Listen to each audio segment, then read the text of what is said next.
कुछ लोग बीवियों के हुकूक खा जाते हैं। एक शख्स के घर में बैठा था, बैठक में बात चल रही थी, मसले की बात आई तो मैंने आयत पढ़ के सुना दी कि भाई जो हकमार है ना, जो न दे और बंदा फौत हो जाए तो मौत के बाद विरासत बाद में तकसीम होगी, पहले हकमार अदा होगा।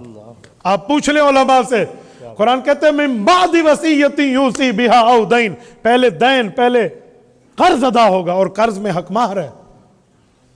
तो मुझे एक शख्स कहने लगा कि मौलवी साहब वाकई सच्ची सच्ची देना पड़ता है हकमार।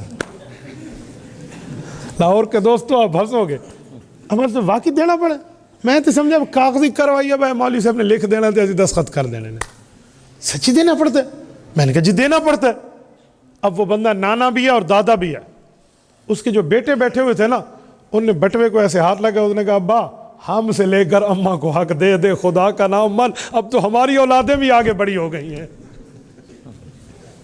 मैंने कहा नहीं मैंने दिया था, दिया, इधर उधर करके उसने जान छुड़ाई। अब आप बताओ ये हाल हो जहां तो क्या करोगे आप। और कुछ लोग बीवियों से हकमार माफ कराते हैं।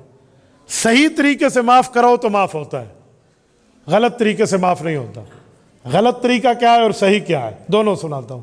गलत तरीका क्या, माफ कर दो, जी माफ है माफ है माफ है, उसे पता ही नहीं है मेरा कितना हकमार है, क्या है, क्या लेना क्या देना, हकमार होता क्या है। वो बेचारी ये समझ रही है वो माफ के लिए होता है, इस तरह माफ नहीं होता। जो सही तरीका है माफ कराने का वो ये है, मसलन हकमार में 2 मोबाइल आपने लिख के दे दिए पैसों समेत।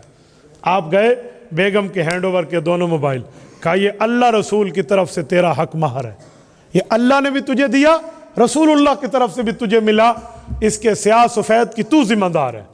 तू उठा, खा, रख, फेंक दे, काले चोर को दे दे, हम तुमसे नहीं पूछ सकते, ये तेरा हक है। उसके बाद बीवी उठाकर तुम्हें दे दे, वापस कर दे तो माफ होता है। मुझे एक शख्स ने कहा मौलवी साहब अगर यूं माफ कराया तो फिर उस नहीं देना, यूं दिया तो फिर उसने नहीं देना।